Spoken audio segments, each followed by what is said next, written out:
The night the world shifted for Wade, Bemmels began like every other, a penthouse drowning in silence. A glass of whiskey half finished. A man staring down at a city he owned, but couldn't feel. He was a white American billionaire, once a foster kid, now a king of steel and glass, and in all his victories, he'd forgotten how to breathe without armor. But destiny doesn't knock. It walks in uninvited. That afternoon, his company was set to review consulting firms for their new community initiative, a PR move, really one more performance for investors and reporters who needed to believe he cared about anything beyond zeros. His board expected a rubber-stamp decision. Wade expected boredom. Instead, the door opened, and Donna Queen stepped inside. She was introduced once her name, her work, her presence, and that was enough.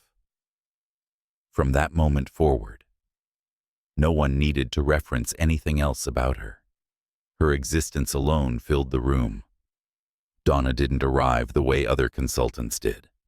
No slideshow, no glossy brochure, no desperate need to impress the billionaire at the head of the table. She walked in like a shift in weather quiet. Certain, impossible to ignore. "Thank you for the opportunity," she said, voice warm but edged with purpose. "Let's get to the truth. It wasn't bravado. It was conviction." She reached into her old leather portfolio, slid a single sheet of crayon-colored paper across the table. Wade frowned. It wasn't a spreadsheet. It wasn't a proposal. It was a child's drawing.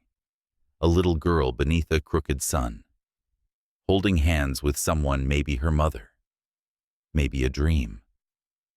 "Her name is Imani," Donna said. When I asked her what she wanted to be, she said, "Alive." That's the whole goal. Not success, not dreams, just survival. The executives shifted. One cleared his throat.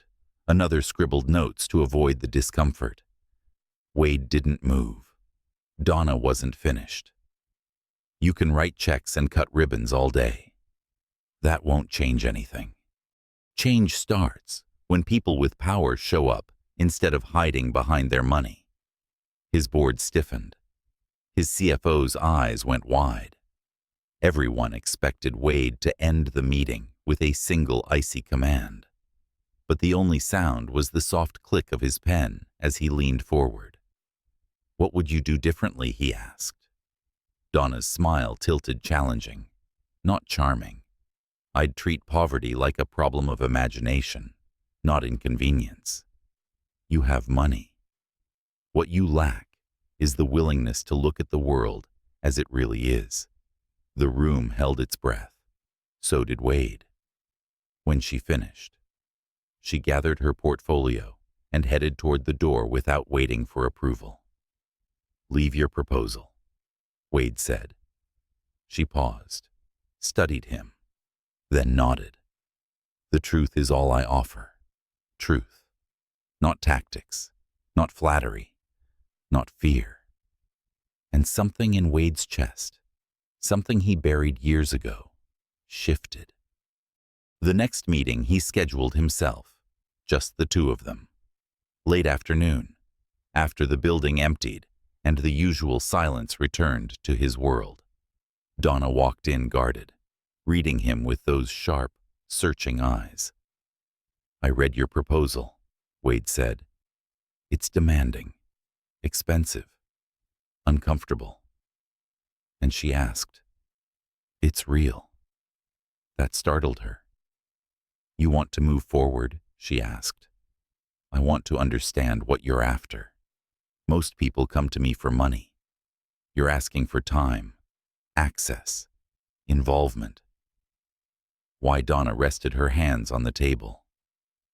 "Because I've watched wealthy people try to fix the world without putting their skin in the game. Money is easy. Presence costs something. And most people like you don't pay that price. You don't think much of people like me. I don't know people like you. She corrected. I know the performance, not the person underneath. Her honesty hit him like a slap. But it wasn't cruelty, it was excavation. What if I told you I came from nothing? He said quietly. That I grew up in foster care, wore hand-me-downs, ate government cheese. Donna didn't soften. I'd say that makes it worse. She answered. He blinked. Hard. You climbed out of hell. She continued. Then built a kingdom that keeps others in it.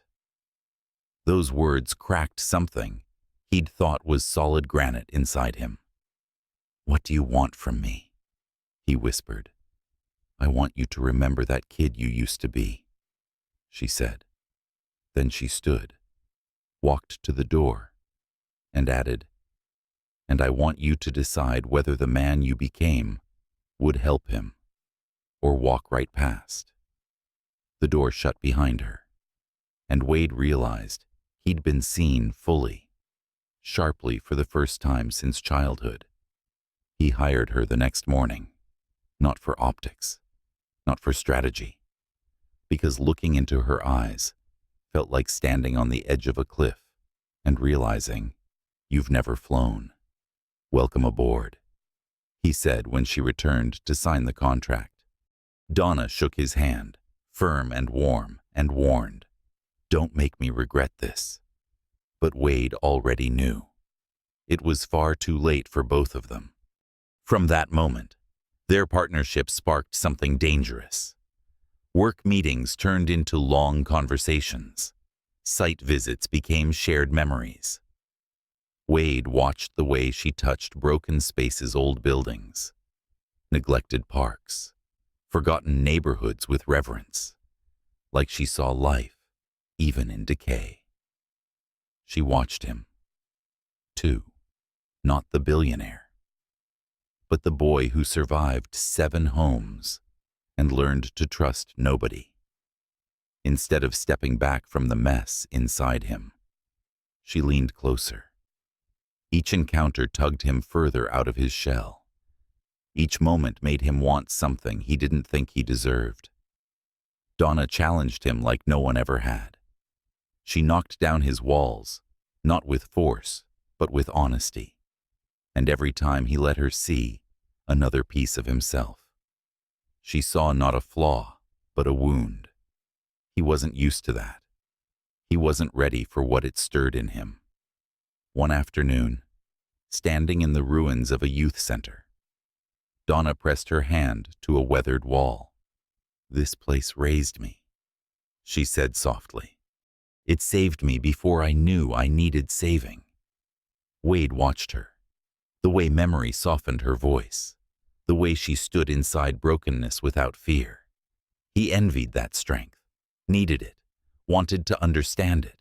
Most of all, he wanted to stay close to it. Tell me more, he said. So she did. About Dooley, her grandmother, who raised her with iron and tenderness. About MT, her brother, who protected her even when she didn't want protecting. About Temperance, the mentor, who taught her that showing up is the first step toward healing anything. And as she spoke, the fortress around Wade's heart shifted brick by brick. He told her things he never told anyone.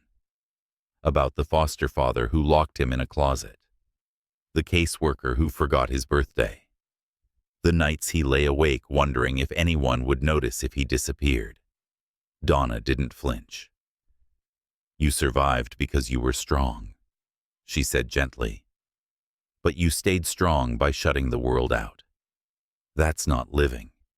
Her voice didn't judge him. It freed him. And in that moment, Wade wanted something he didn't even know how to admit. To be seen, to be loved, to believe he was worth saving. Their connection deepened, quietly, naturally, inevitably. But Wade, for all his power. Wasn't ready for the one thing he couldn't control, his heart. And Donna, capable, brilliant, unshakable, didn't realize she was standing inches from a man whose deepest wounds were asleep, not dead. Yet, if you're still with this story, don't forget to like, comment, and subscribe so you won't miss part 2, because this love isn't heading where you think. The storm has only just begun. Wade told himself he was keeping things professional, that the growing pull toward Donna was simply the result of working closely on a meaningful project, that the warmth in his chest whenever she walked into a room was admiration, not longing, that the way she challenged him wasn't intimacy, just collaboration. He lied to himself, of course, but Wade had always been good at lies, the ones he told the world and the ones he whispered into his own bones. Donna didn't make it easy to keep the truth buried. She had a way of turning ordinary days into lessons about humanity. She saw through him, his silences, his stiffness, the way he shrank from emotional contact, even when he was trying to be present. She never forced him to speak, never demanded more than he could offer. She simply made space for honesty to exist between them. That, somehow, was more dangerous than anything else. One Wednesday evening, after a long round of site inspections, she invited him to her grandmother's house for dinner. "You don't have to," she said, shrugging lightly. "But it might help you understand why this work matters." A simple invitation, a small chance. But to Wade, it felt like crossing a threshold he couldn't turn back from. He bought flowers on the way, he didn't know why. Maybe instinct, and stood outside Donna's car for a full 5 minutes to steady his nerves. The home was small, warm, lived in, the kind of place where laughter settles into the walls and refuses to leave. Donna opened the door, smiling with flower in her curls. Behind her, MTT leaned against the wall, arms crossed, assessing Wade like a threat he wasn't sure he trusted. "So you're the fancy CEO my sister's been complaining about," EMTT said, extending a hand only after several beats. Reading between the lines. "That wasn't a compliment," Wade replied. Donna barked a laugh. MTT cracked a reluctant smile. Dooley emerged next, small, sharp-eyed. A presence so strong the air shifted around her. She took the flowers Wade offered, narrowed her eyes, and said, "We'll see." Dinner was chaos and joy. EMTT roasted Wade relentlessly. Dooley asked questions that sliced straight to the truth.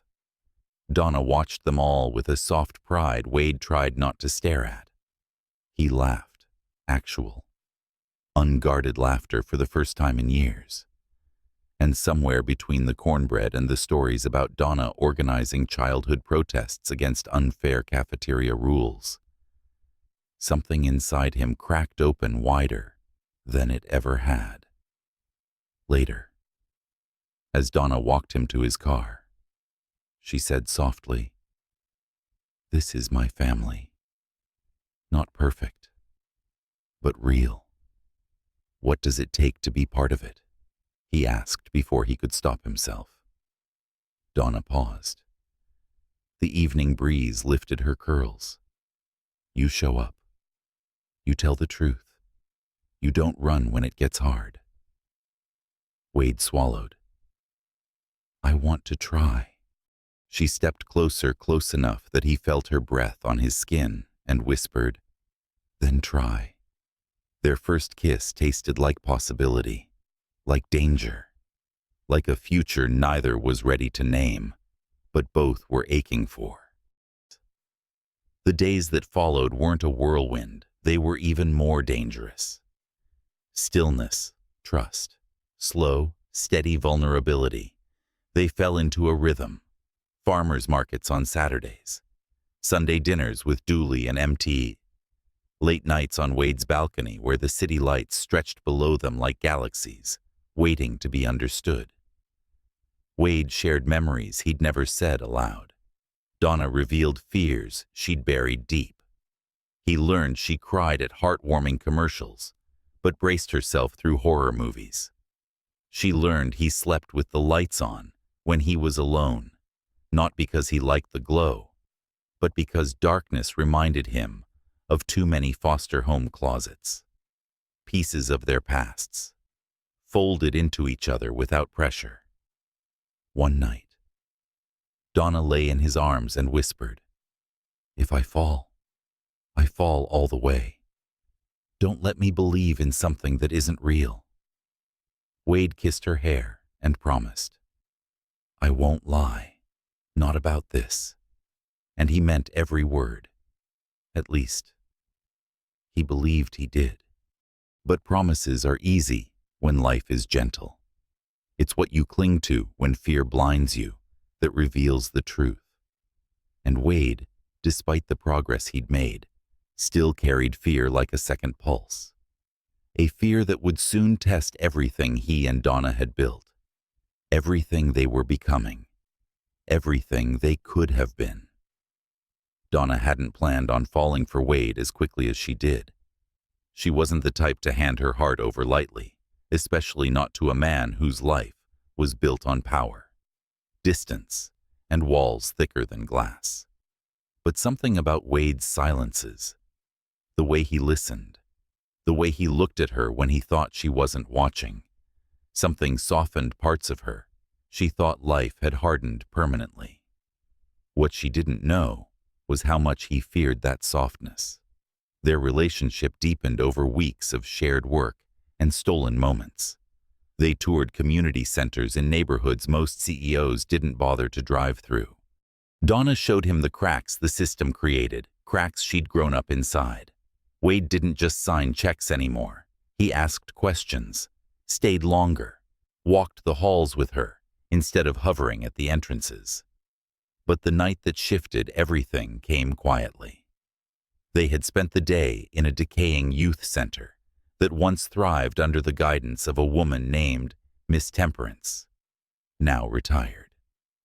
The building was falling apart, peeling paint, broken windows, vandalized walls. But Donna moved through it with reverence, touching every surface like it still held the laughter she used to run through. "This place raised half the kids on this block," she said, brushing dust from a windowsill, "including me. It deserves better than this." Wade stood beside her, hands in his pockets, unsure whether he was supposed to step closer or keep his distance. Donna didn't seem to notice his internal tug-of-war. She was too lost in memory. "Tell me more," he said quietly. So she did. They sat on the cracked front steps as the sun slipped behind the buildings. Donna spoke about her grandmother, a woman who fought for her family with a spine of steel. About MTT, the protective older brother who sometimes acted like he was the parent. About Temperance, the mentor who told her presence was more important than money. About growing up with too little but with people who showed up anyway. At last, she fell silent, staring at the vacant basketball court overtaken by weeds. "What about your mother?" Wade asked softly. Donna hesitated. The air thickened. "My mother loved her addictions more than she loved us," she said. "She left before I learned not to wait for her. Last I heard, she was somewhere in Florida. I stopped looking when I realized she wasn't looking for me." Wade didn't speak. He understood walking away before someone else could. Donna's voice dropped lower. "But I had Dooley. I had MTE. I had people who chose me. Family isn't just blood. It's the ones who stay." Her eyes lifted to his. What about you? You say foster care like it's just a word, but you never talk about it. Wade exhaled, long and slow. There's not much to say. There's always something to say. She pressed. He looked at the court, avoiding her gaze. My mother worked herself to death, trying to care for me. 3 jobs. No help. She died young, heart failure. I was sent into the system before I knew what that meant. Donna's voice softened. How many homes? 7 before I turned 10. His jaw clenched. Some were okay. Some weren't. I learned early that depending on people was dangerous. Getting attached was dangerous. Trust was dangerous. That's a lonely way to live. It's a safe way to live, he muttered. No, she said gently. Safe and lonely aren't the same thing. You deserve better than survival. He finally looked at her. Her eyes didn't pity him. They understood him. Nobody had ever looked at him like that. He didn't remember the drive back to her grandmother's house. All he remembered was the rising panic and rising hope warring inside him when she touched his hand in the car and whispered, "Come meet my family for dinner. If you're going to be in my life, you should know the people who shaped me." He didn't breathe again until they pulled up to the small home glowing with warm lights and louder voices. Inside, chaos greeted him. Grandma. He brought flowers. Donna called. Dooley appeared, tiny but fierce, wiping her hands on her apron.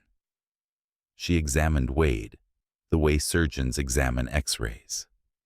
A slow nod. Good. I don't trust people who don't eat and don't bring something when visiting someone's home. MTT entered next, arms crossed, smirking. So this is the guy with the corporate face. I don't know what that means. Wade replied. Exactly, MTT said, walking off with a laugh. Dinner was loud, messy, full of stories and teasing. The kind of disorder Wade had never been allowed to experience as a child. Not once did anyone talk about business. Not once did anyone seem intimidated by him. They treated him like a normal man, not a CEO, not a billionaire. Just a man. And somehow that shook him more than any boardroom confrontation ever had. After dinner, Wade insisted on washing dishes, despite MTT trying to block him. Rich people don't wash dishes, MTT said. Then maybe rich people have been doing it wrong. Wade answered. MTT smirked. I don't hate you as much as I did an hour ago. Donna walked him outside later. The night sky glittered above them. Tightness coiled in Wade's chest. This is my life, she said softly. It's messy and loud and real. If you're going to be part of it, you can't run when things get difficult. He studied her face, hope and vulnerability mixed with certainty. I want to try, he whispered. She stepped closer. Then try. Their kiss came like breath after drowning. Soft, but certain. Slow, but inevitable. For Wade, it was the first kiss that felt like truth. For Donna, it was the first kiss that felt like risk. Neither of them understood yet love wasn't the danger. Fear was. And fear had been waiting its turn. The next weeks folded into each other like pages in a book Wade didn't want to end. Donna's presence felt like warmth after years of emotional winter. He began letting down walls one by one, trading silence for honesty. She became the first person he wanted to talk to when he woke up, the last voice he wanted to hear before he fell asleep. The more he learned about her, the more the cold places inside him thawed. She loved gospel music on Sunday mornings, She danced while she cooked. She talked to plants like they were old friends. She believed everyone deserved a chance to heal, even him. One night on his balcony, the city glittering below like a sea of stars, Donna leaned into him and said, "When I fall all the way. I don't hold back. I don't do halfway love." Wade brushed his thumb across her cheek. "I'm sure about you. Promise me something," she whispered. "Promise that if you ever stop being sure, you'll tell me. I've had enough of loving people who disappear. I promise," he said. She believed him, and that belief broke him open. Donna began spending more nights at his penthouse, filling the cold space with laughter, music, and warmth. He started keeping a plant alive, a small victory. He remembered birthdays, called people back, showed up to Sunday dinners without being reminded. He even learned to cook one simple dish, which Dooley pretended was good out of pure kindness. One night, as they lay tangled under the sheets, Wade said quietly, "I want a family someday." Donna froze. "Someday?" she asked. "Maybe sooner than someday," he admitted, resting his forehead against hers. "With the right person." She smiled tears into his skin. "Then maybe we're thinking the same thing." 2 months later, he knelt in Dooley's kitchen with trembling hands and a ring box that held more hope than diamonds. "Donna," he whispered, "you make me want to be better, not for the world, not for my company, but for us. Marry me." She didn't hesitate. Yes, their wedding was small, set in Dooley's backyard under string lights. EMTT cried louder than anyone else. Temperance blessed the union with words that carried weight and wisdom.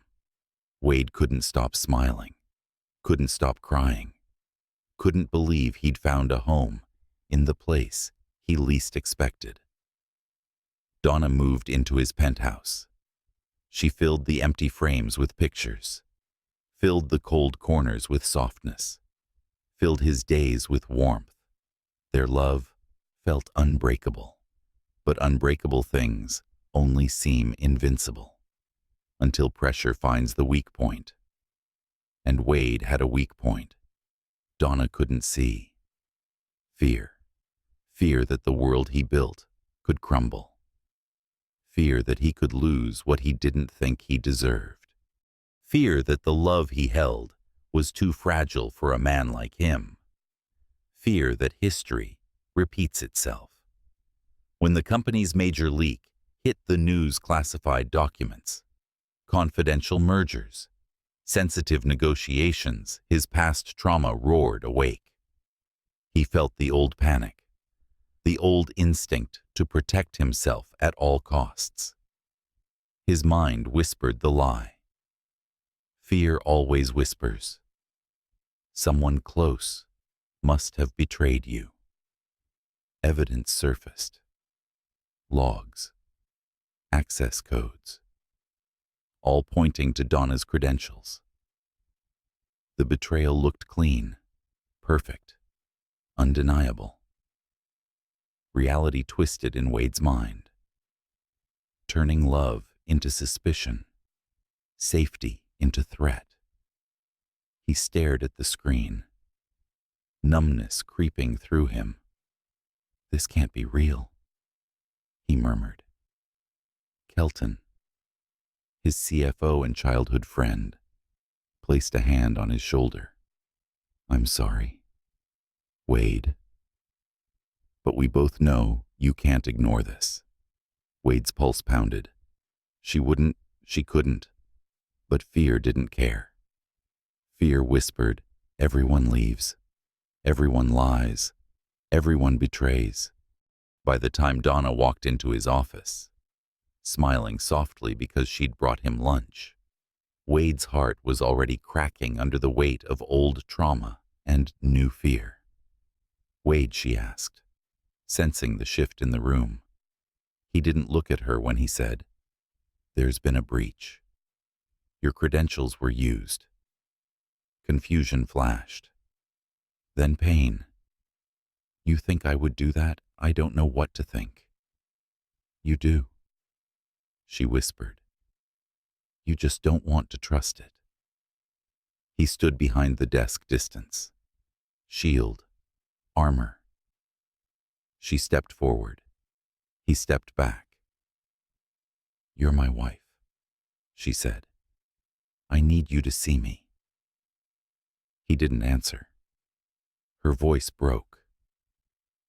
"Are you choosing your fear over us?"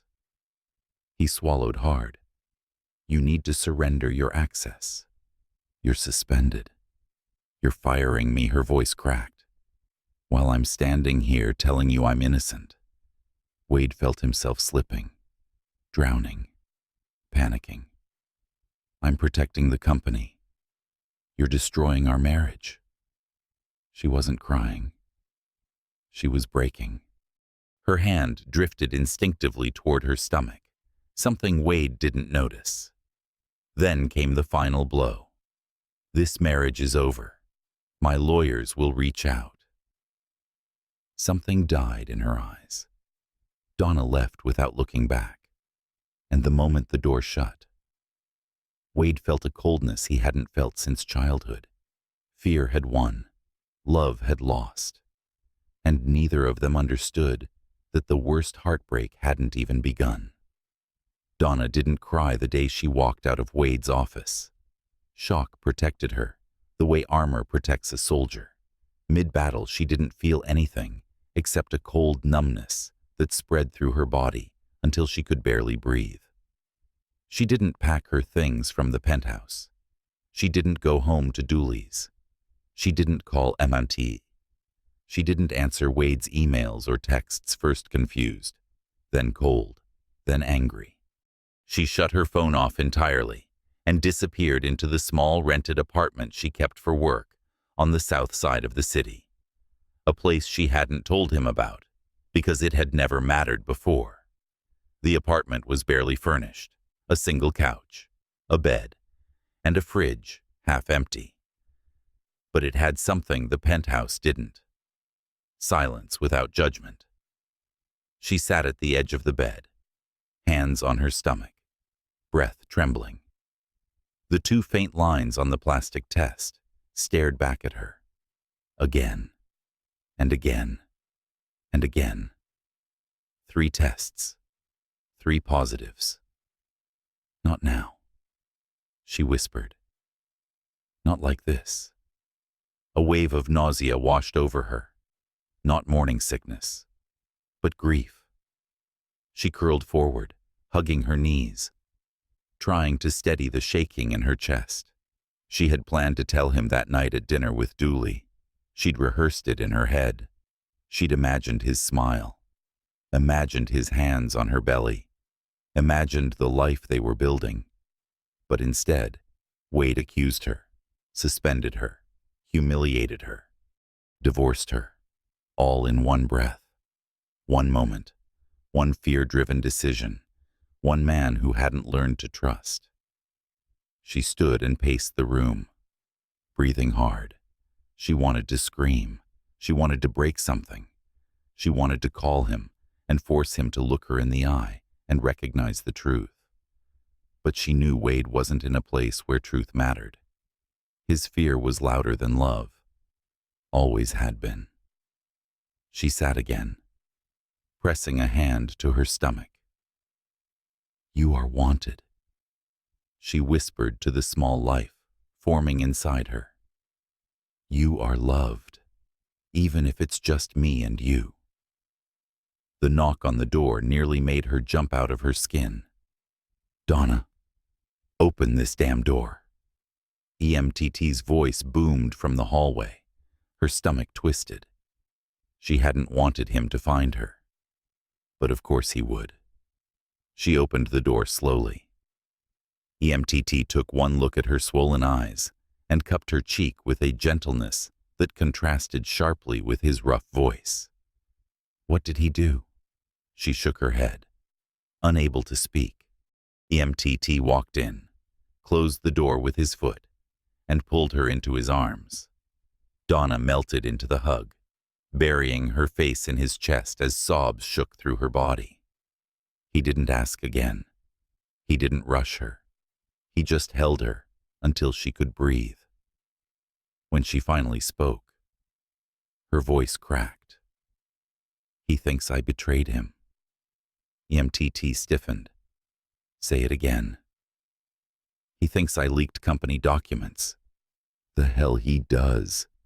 He had evidence, logs, access codes. Everything pointed to me. EMTT stepped back, eyes blazing. He knows you better than that. How you gonna marry a man, and he don't know who you are? Donna wiped her face. Fear makes people forget. Fear makes weak men weak. EMTT snapped. She reached for his hand. He's not weak. He's hurt. Being hurt ain't an excuse. Donna looked down. I'm pregnant. Silence swallowed the room whole. EMTT's anger evaporated. His eyes softened, then hardened with a new kind of fury. He doesn't know. She shook her head. You gonna tell him I can't? She whispered. Not now. He'll use this to chain me to him emotionally, and I won't let my child start life in a war zone of mistrust. The EMTT corrected quietly. Donna's eyes lifted. What? He pointed to the tests scattered on the table. 3 positives that dark might be more than 1. Donna's breath caught. She hadn't even considered the possibility. EMTT exhaled, pacing, running his hands over his head. I'll look into this leak. Someone set you up. And when I find who did know. Donna said quickly, don't go after Wade. Don't escalate this. Oh, I'm not going after Wade. EMTT growled. I'm going for whoever put that knife in his back and made him turn it on you. Donna sank into the couch, exhausted. Just don't make things worse. Worse. EMTT barked a humorless laugh. He kicked his pregnant wife out of his life. How much worse can it get? Donna closed her eyes. She didn't answer. She didn't have the strength. Days passed, then weeks. Donna withdrew from the world entirely. The pregnancy made everything harder. Morning sickness became all-day sickness. Fatigue hit her like a train. She barely slept. She barely ate. Fear and heartbreak ate away at her, one layer at a time. Dooley eventually found her too. She arrived with groceries, prayer oil, a quilt she made years ago, and a stare that pierced through everything Donna tried to hide. You don't have to speak, Dooley said softly. I see everything already. Donna sobbed again, letting her grandmother hold her like she was a little girl who scraped her knee. You're not alone, Dooley whispered. And these babies, she placed a warm hand on Donna's stomach, are blessings, not burdens. Donna cried harder. I wanted to raise them with him. I know. I wanted him to hold them. I know that too. And he doesn't even know they exist. Dooley sighed. A truth always finds its way home. But timing is God's work, not yours. Donna nodded, though it did nothing to stop the ache. Meanwhile, miles away, Wade was unraveling. At first, he convinced himself he'd done the right thing. Donna had been compromised. He repeated it like a mantra. He buried himself in work, slept in the office, told everyone he was fine. He wasn't. He kept expecting her to text, to explain, to show up angry or hurt or demanding the truth. He expected a fight. Instead, nothing. The silence wasn't empty. It was screaming. He went home to the penthouse and froze. Her shoes were gone. Her scarf was gone. Her laughter was gone. He found one tiny hairpin resting on the bathroom sink. He held it in his hand for an hour. His chest felt like it was folding in on itself. He walked into the kitchen and opened the cabinet where she kept her tea. Empty, except for one forgotten box. He sat on the kitchen floor, holding the box, and felt something inside him collapse. He didn't cry for her. He cried for himself, for the boy inside him, who believed he wasn't worth staying for the man who had finally found love and destroyed it. Kelton's voice echoed in his memory. You can't ignore this. Now it sounded wrong, off, too convenient, too rehearsed. He tried to call Donna. Her number was disconnected. He sent emails. No reply. He went to Dooley's house. No answer. He went to MTT's job. MTT nearly threw him through a door. You don't get to look for her after you broke her. MTT spat, voice shaking with rage. Stay away. Wade stumbled back, breath knocked out of him. Just tell me, is she safe? That's none of your concern. She's my wife. Not anymore. You can't keep her from me. I'm not keeping her. She's choosing to stay away from you. The words sliced deeper than any blade. MTT slammed the door in his face. Wade sat on the curb outside the building, hands in his hair, shaking. The truth was unavoidable now. He'd lost her, truly lost her. Because of fear, because of a lie, because someone wanted Donna gone. And for the first time, Wade allowed himself to consider the unthinkable. What if she had never betrayed him? What if someone framed her? What if the one person he trusted most had manipulated him? He replayed every conversation with Kelton, every silence, every gesture, every moment that had pushed him to choose fear over love. Some threads didn't line up. Kelton had access to everything. Kelton had been the one to discover the leak. Kelton had been the one to warn him. Kelton had been the one to push the narrative. Wade stood abruptly, breath stuttering. Oh God, he whispered. He had been played, and Donna paid the price. The next morning, he confronted Kelton in his office. Kelton smiled, unaware of the storm building in Wade's chest. You look awful. Not sleeping. Cut the act, Wade snapped. Where did the breach come from? Kelton blinked. I already told you who accessed the servers. You saw the logs. Tell me again. Kelton's jaw tightened. Why are we revisiting this?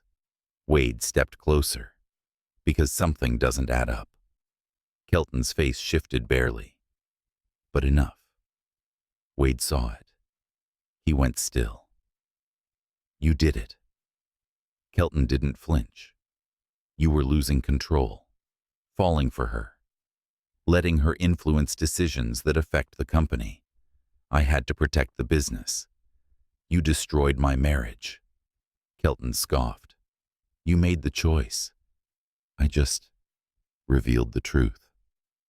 That wasn't truth. Wade said darkly. That was manipulation. Kelton shrugged. Consider it a favor. She was never good for you. Those words detonated inside Wade. He grabbed Kelton by the collar and slammed him against the glass wall. You ruined her life. You ruined our life." Security rushed in. It took 3 men to pull Wade off him. Kelton straightened his shirt, smirking. "She's gone anyway. Let it go." Wade's voice dropped to a deadly whisper. "I will find her. And when I do, I promise you, your life won't look anything like this one." Kelton didn't smirk then. For the first time, fear flickered behind his eyes. But by the time the truth was fully exposed, and Kelton was arrested for fraud, sabotage, and corporate espionage, Donna had vanished, and she wasn't coming back. Wade didn't sleep for days after the truth surfaced. He barely ate, barely moved, barely existed. He tore through files, hours of security footage, server logs, emails, every digital footprint Kelton left behind. Each discovery made his stomach twist harder. Kelton had orchestrated the leak. Kelton had planted the evidence.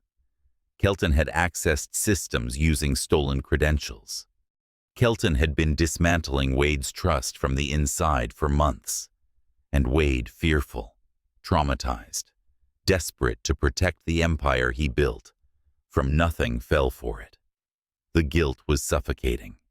He stared at Donna's old side of the closet, the empty hangers, the faint outline where her shoes once rested. He sat in the dark, clutching a scarf she left behind, inhaling the scent until he broke.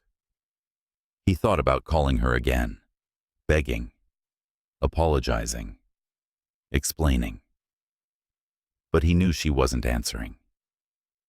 He had become the very thing she feared most, someone who disappears when it gets hard.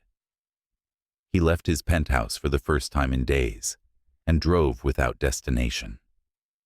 His body moved, but his mind anchored itself in memories that hurt to touch. Her laughter, her voice, her hands on his cheeks, her whisper, "Don't run when it gets hard." He had run anyway. He parked outside the youth center they were restoring her dream.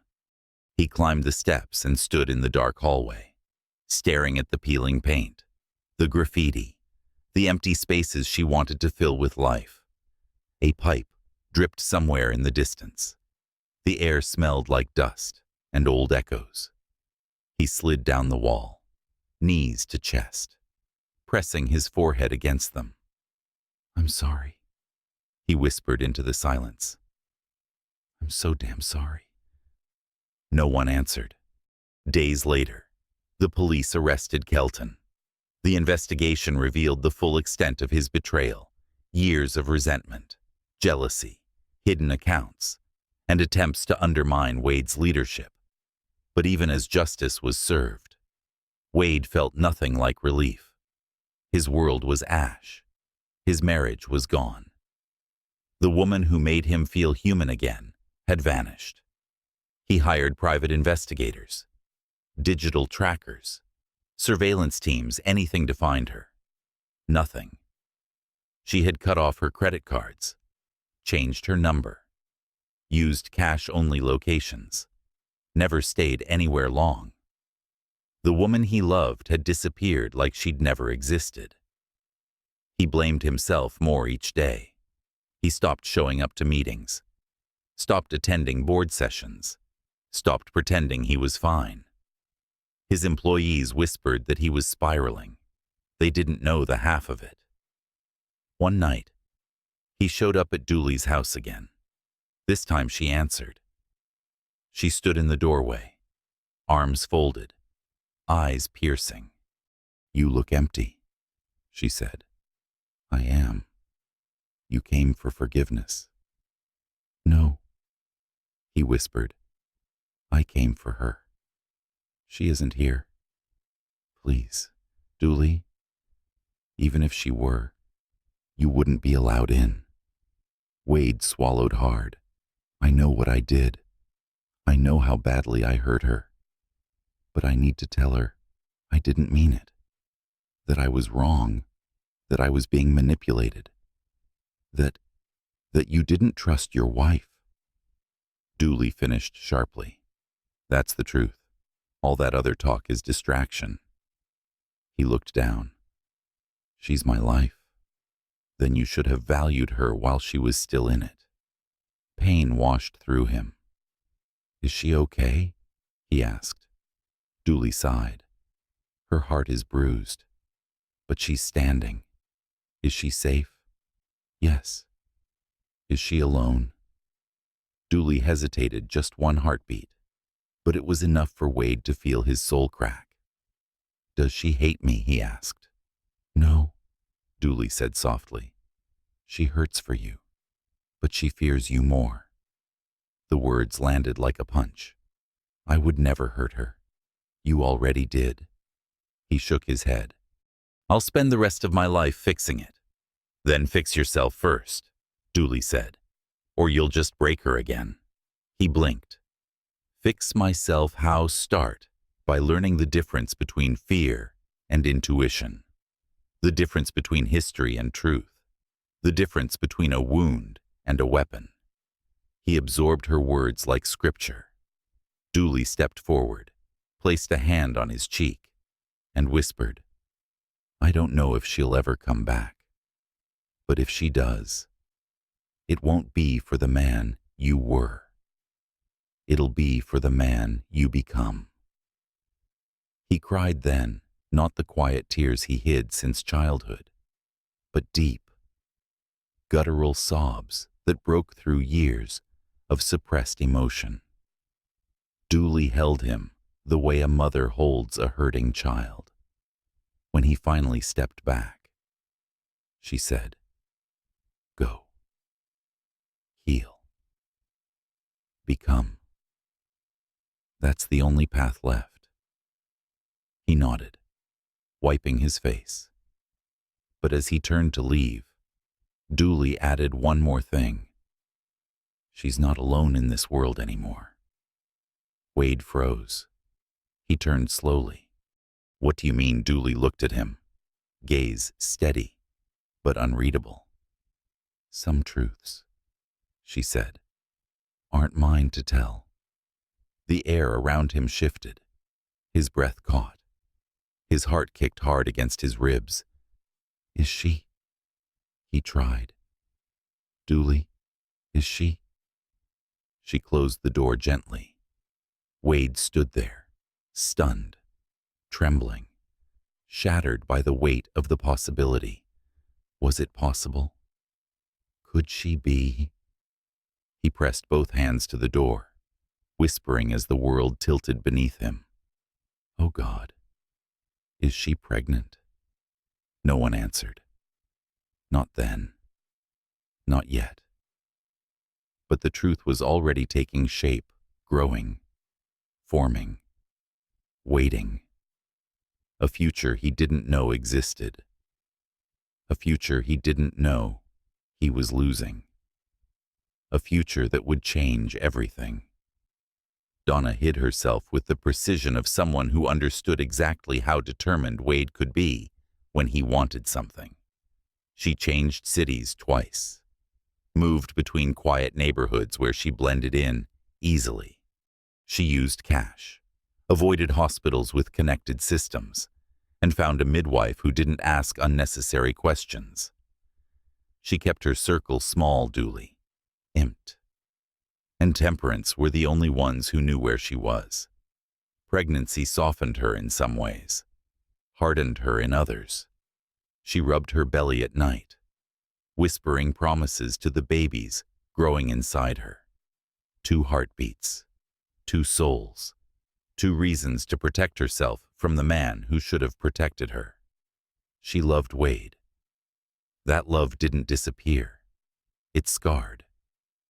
There were nights she woke up crying his name, then covered her mouth to keep from breaking again.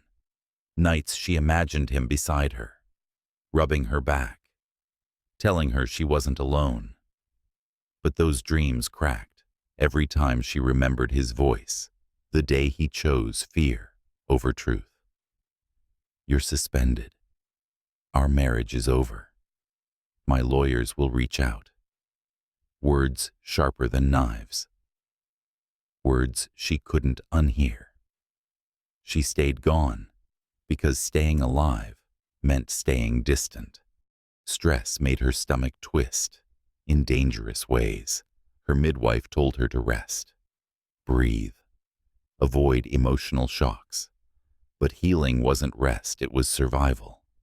And every day she feared what would happen if Wade found her too soon. Wade, on the other hand, was spiraling through a different hell. After confronting Kelton and watching him get arrested, Wade became obsessed with one question that clung to him like a shadow. Is Donna pregnant? He couldn't shake the memory of the way Dooley said, "She's not alone anymore." He drove back to her house the next day, and the next, and the next. Dooley never answered.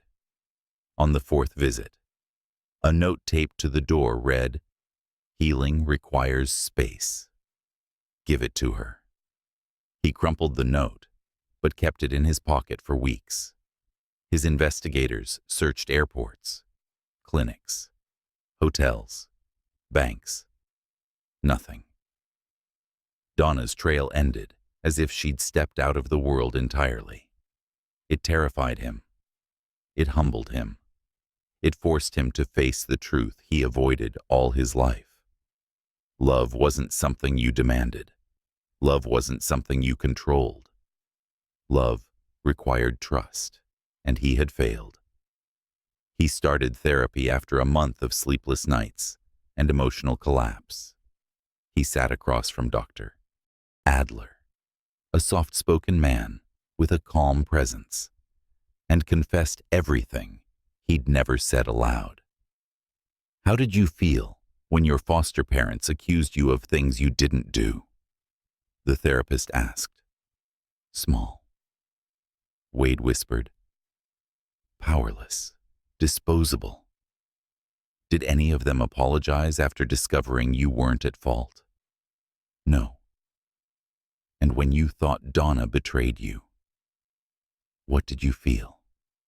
The answer sucked the air out of the room. The exact same thing. That wasn't Donna's doing. "Doctor," Adler said, "that was your past speaking through your present." Wade swallowed hard. "I punished her for someone else's sins." "Doctor," Adler nodded, "and you punished yourself too." Therapy didn't erase the pain, but it carved a path through it. Wade learned to recognize his panic responses, his fear triggers, his distrust patterns. He learned to breathe through memories that once suffocated him. He learned that vulnerability wasn't weakness. But the lesson came too late to save his marriage. Or so he thought. Donna went into labor early 3 weeks before her due date. MTT rushed her to the birthing center, cussing under his breath the whole drive. "Breathe, sis.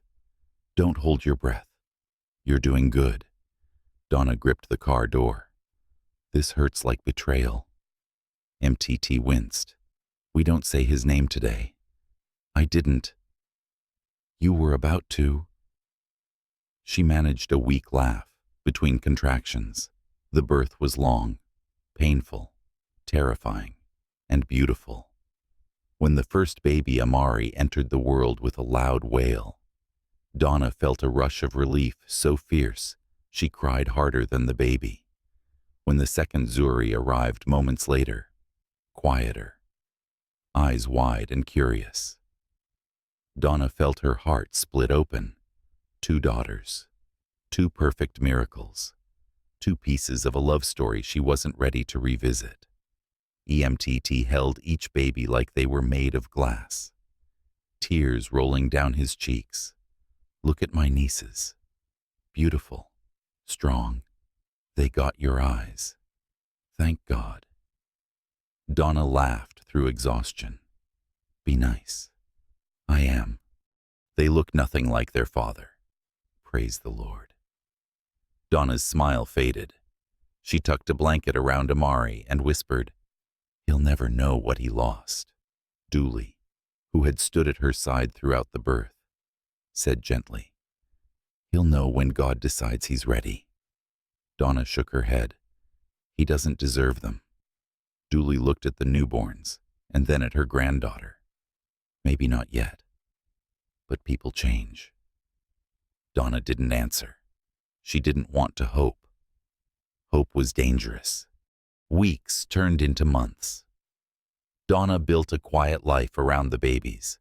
She sang to them, rocked them, watched them sleep with awe and heartbreak tangled together. They grew fast. Amari loud and opinionated, Zuri observant and wise-eyed. Donna loved them fiercely, but sometimes, when she saw the shape of their noses or the curl of their hair, her breath caught. They were hers, but they were also his. One night, when the babies were 5 months old, Donna sat at the kitchen table after putting them to sleep. She opened her journal and wrote, "I forgive him for not knowing better, but I don't forgive myself for believing he could." Tears blurred the ink. She whispered into the quiet room, "Maybe one day." But she didn't know that one day was closer than she thought. Wade found her by accident, 8 months after she disappeared. He walked through a small city park while traveling for a charity project he'd started in her honor. He had grown thinner, quieter, softer. The world had humbled him. Therapy had changed him. And his regret was an ache he carried like a permanent bruise. He heard laughter, a soft, doubled sound. He turned.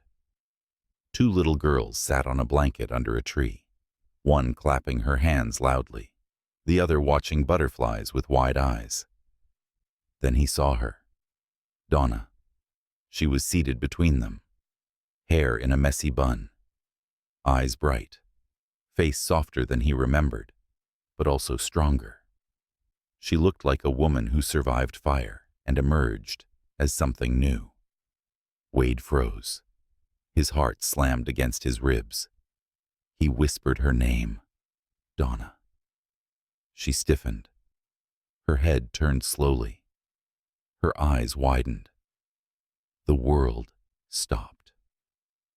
Amari tried to stand, wobbling on unsteady legs. Zuri crawled toward Donna, sensing the tension. Wade took 1 step forward. "Please, don't run." Donna lifted both girls instantly, one on each hip, protective instinct blazing. "What are you doing here?" she demanded. He shook his head, voice breaking. "I didn't know you were here. I swear I didn't." Donna's breath hitched. "You need to leave." "I can't," he whispered. "Not yet. Not after seeing." "Don't say it." Her voice trembled. "Don't you dare say it." But he had to. "Are they mine?" Donna swallowed hard. "They're mine. And mine." Her jaw clenched. "Biology doesn't make you a father." The sentence shattered him. He stepped back, as if physically struck.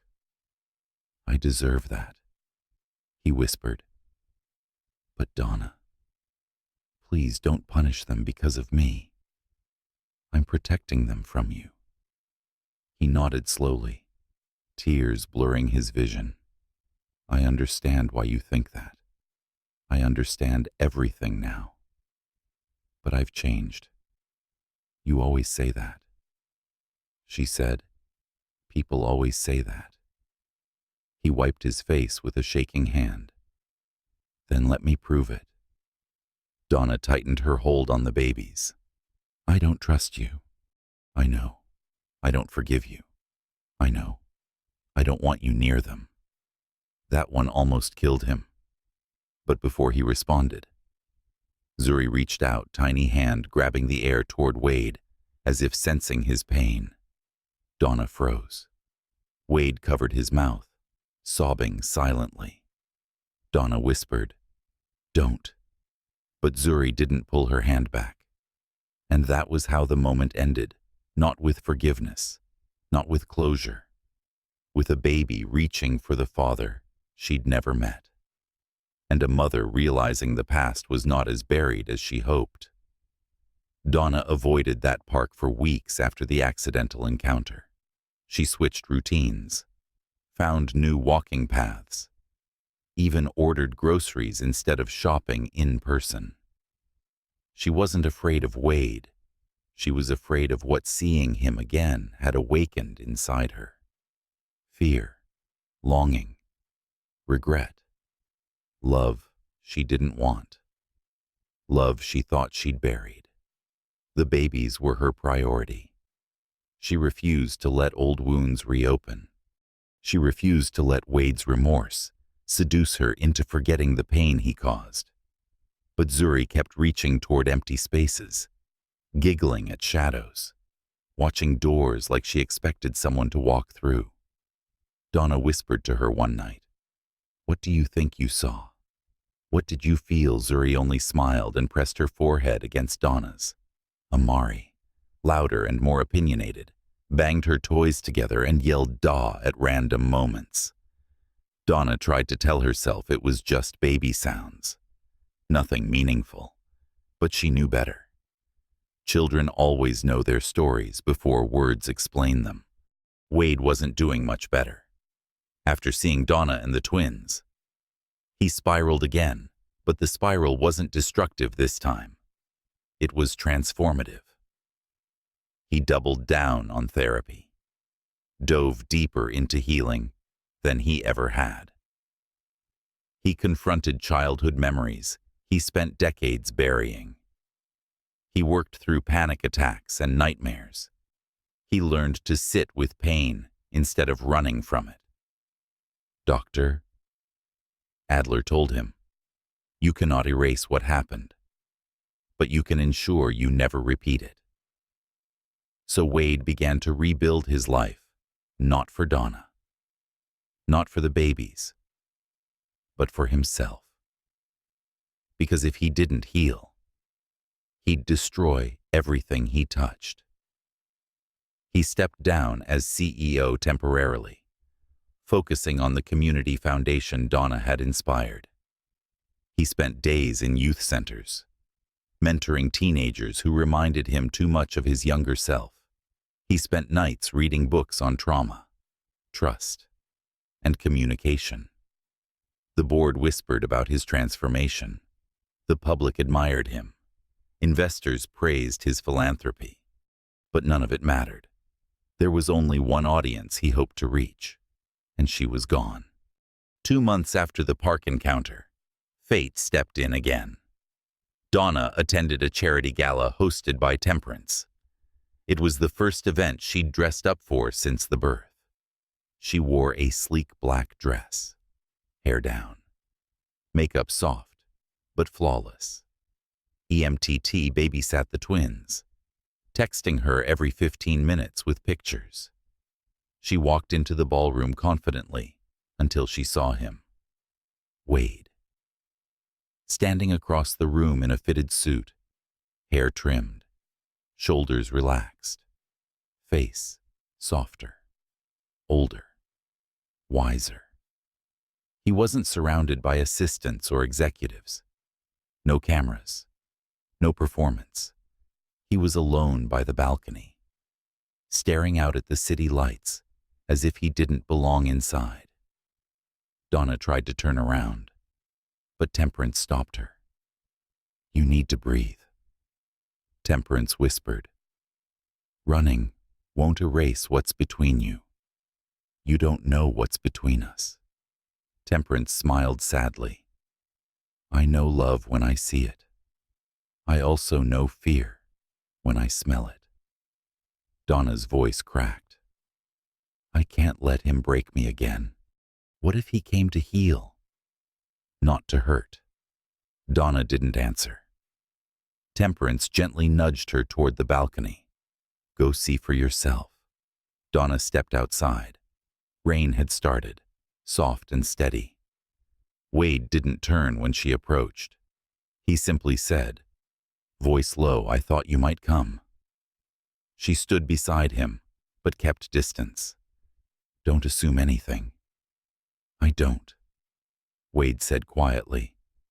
Not anymore. Donna crossed her arms. Why are you here? For temperance, and because I knew you'd be safe here. She stiffened.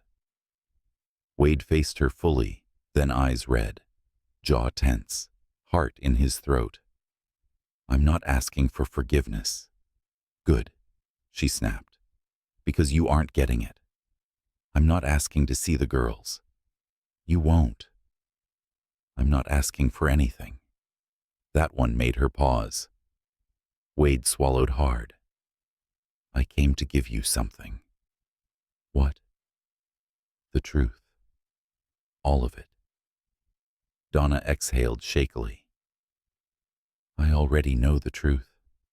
No, Wade said. You know what I did. Not why. She opened her mouth to speak, but he continued, voice breaking, words trembling. I've never trusted anyone in my life. Not because they didn't deserve it, but because I didn't know how. The foster system teaches you to survive by expecting pain, expecting betrayal, expecting disappointment. Donna blinked fast. Rain mingled with tears she refused to let fall. When the breach happened, he continued, every wound from my childhood came back. I didn't see you. I saw every person who ever hurt me. I reacted like a scared child. Not a husband. That doesn't excuse anything. I know. His voice cracked. It explains it. And I'm working every day to make sure fear never speaks louder than truth again. Donna looked away. Therapy doesn't erase what you did to me. No, Wade said, but maybe it prevents me from doing it again.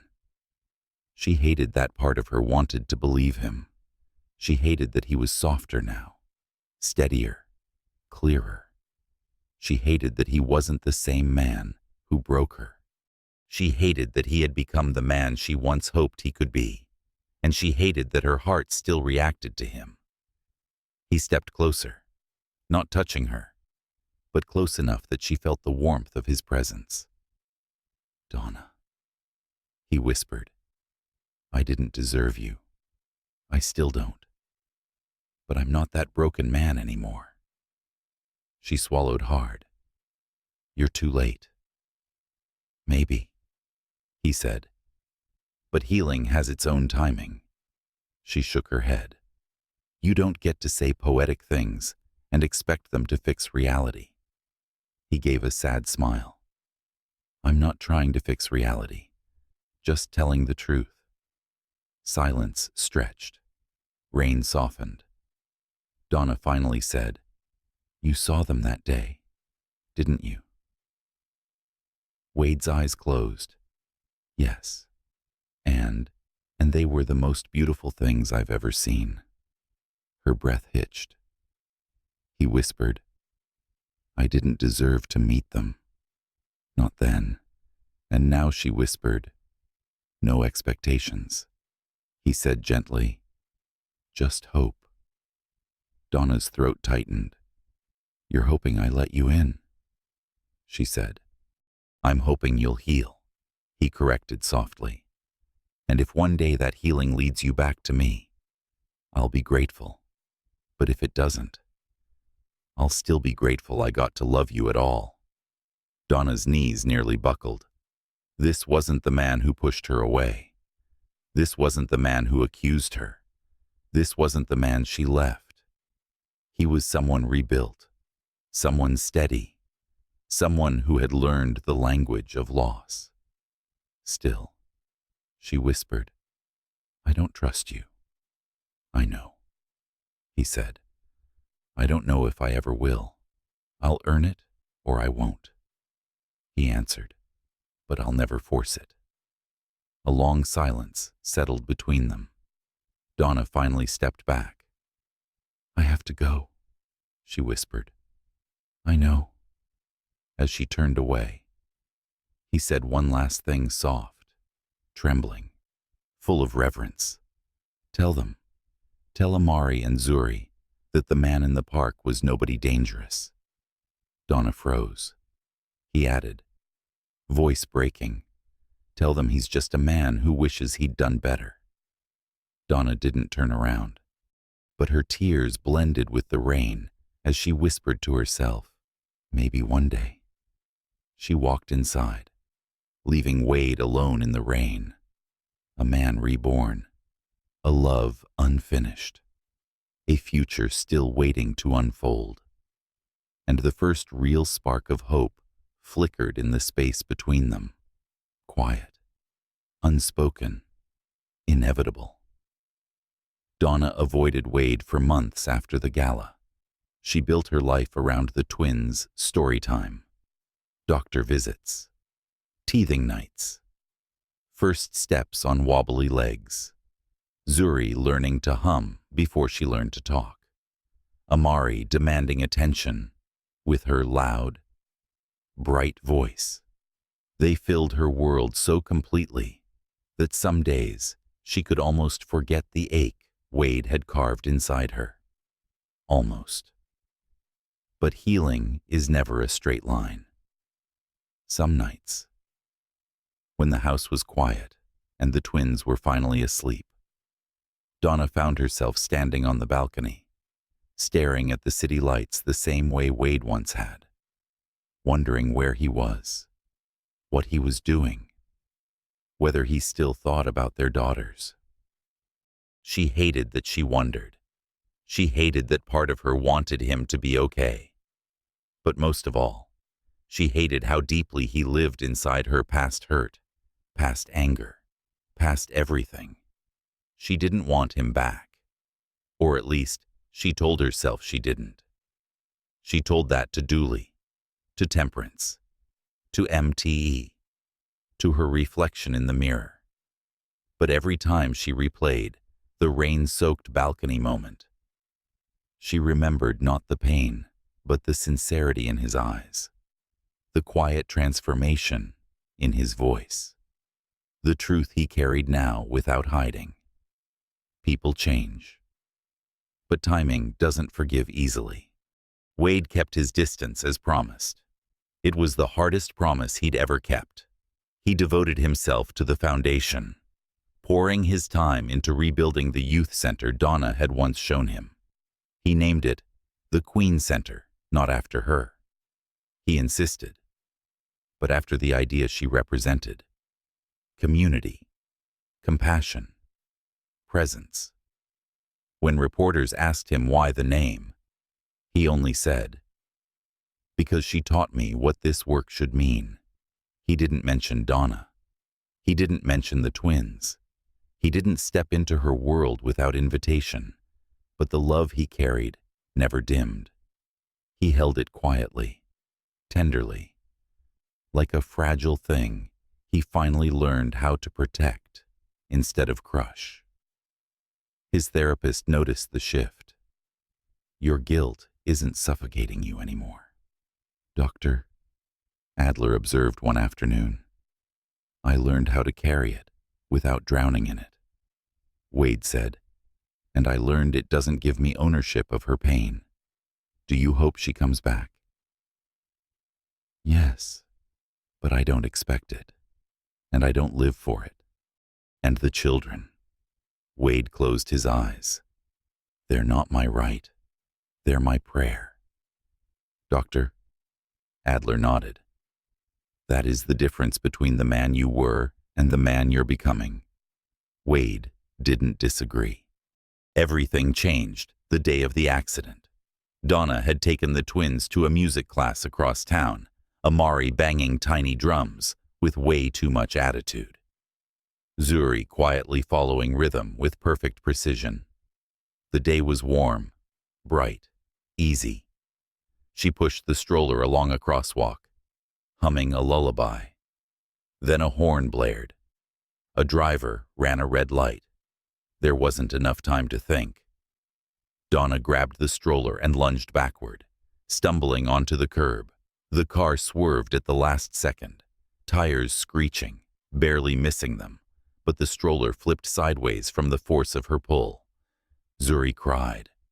Amari screamed. Donna froze, heart slamming, hands trembling violently. People rushed over. Someone called an ambulance. Donna sank to the ground, trying to breathe, trying not to collapse. She wasn't injured. The babies weren't seriously hurt. But the near miss cracked something inside her, the illusion that she could keep them safe entirely on her own. At the hospital, after doctors reassured her everything was fine, she stepped into the hallway, pressing her hands to her face, choking on sobs she'd held in for months. Temperance arrived first. She wrapped an arm around her, guiding her into a quiet waiting room. "What happened?" Temperance asked softly. Donna shook her head, voice shaking. "I can't do this alone." "You haven't been alone. I've been trying to protect them from everything, including him." Temperance didn't scold, didn't judge. She simply said, "Protection isn't isolation, sweetheart. And fear isn't guidance." Donna cried harder. "I don't know what to do. I don't know if letting him in would help or break us again. He's not the same man." Temperance whispered, "How do you know?" "Because I've seen broken men who stay broken, and I've seen broken men who remake themselves into something stronger." Temperance squeezed her hand. "He rebuilt himself without knowing if you'd ever look his way again. That's not performance. That's repentance." Donna leaned her head against the wall, exhausted. "I'm still angry. You're allowed to be. I'm still hurt. You're allowed that too. But part of me." She broke off, struggling with the truth. "Part of me misses him." Temperance nodded. "And all of you loves those girls.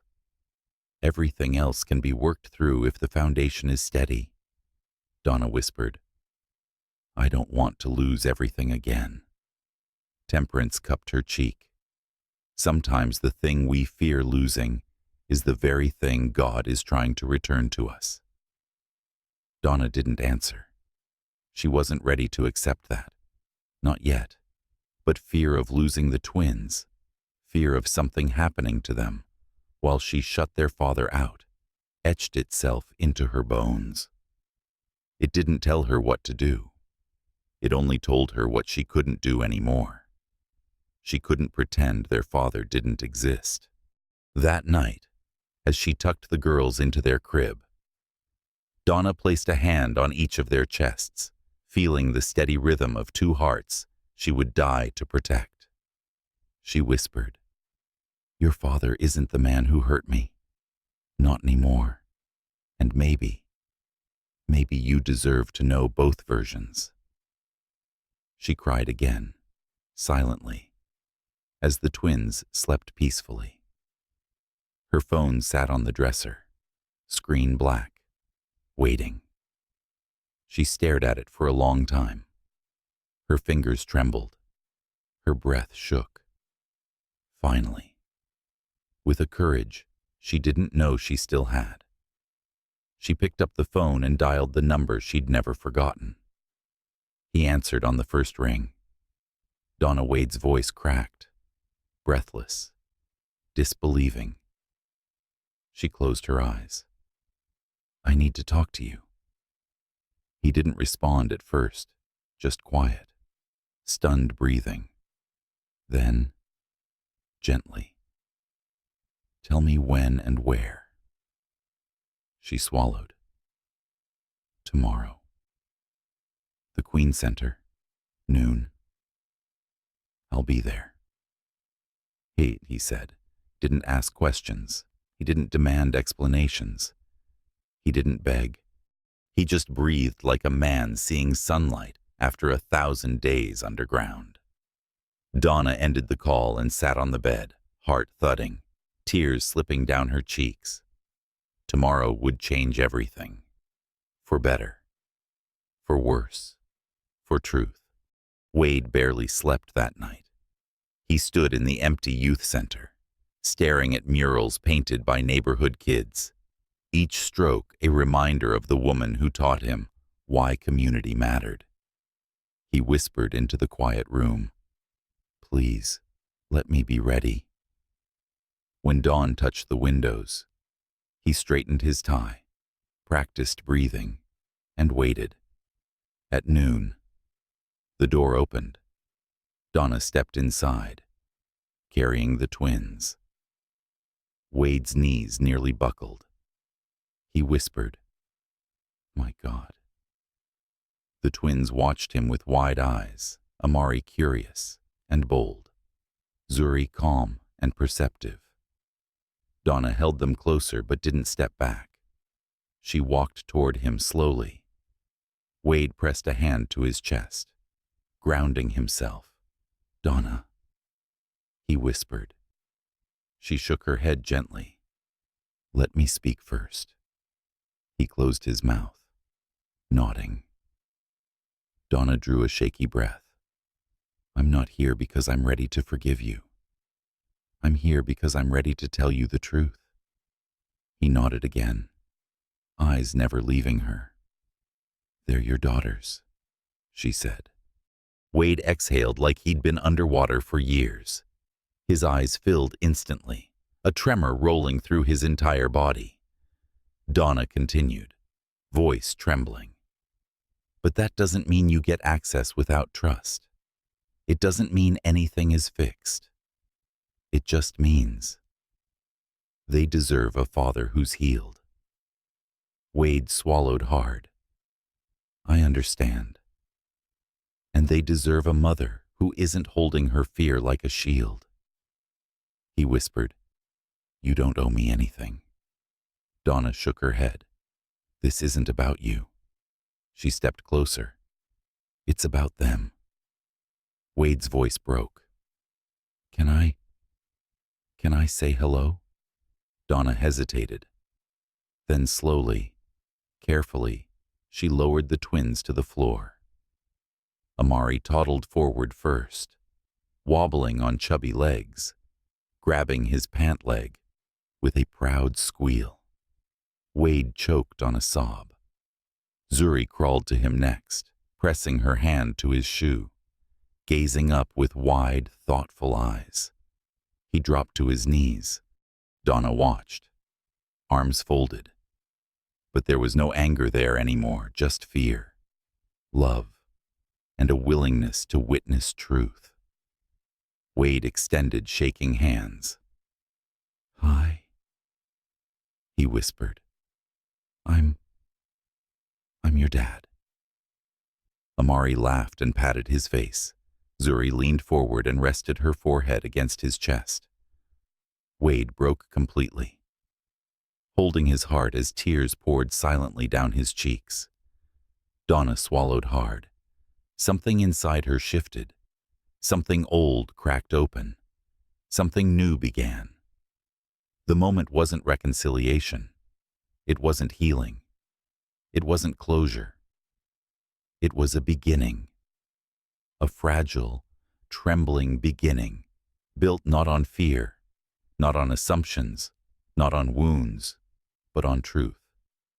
And truth was where everything had fallen apart. Now, it was where everything might begin again. For weeks after the meeting at the Queen Center, Donna kept things structured and clear. Wade was allowed to see the twins twice a week, always supervised, always in public places where there was no chance of emotional ambush. She watched him with cautious eyes, ready to step in at the slightest hint of instability. But Wade never faltered. He arrived early, brought nothing extravagant, just children's books, crayons, snacks he researched to make sure they were safe for toddlers. never pushed for longer visits, never guilted Donna, never asked for more than she offered. He didn't try to make himself look perfect to the twins. He was simply present. And presence, Donna realized, was the one thing she'd needed from him all along. The twins responded instantly.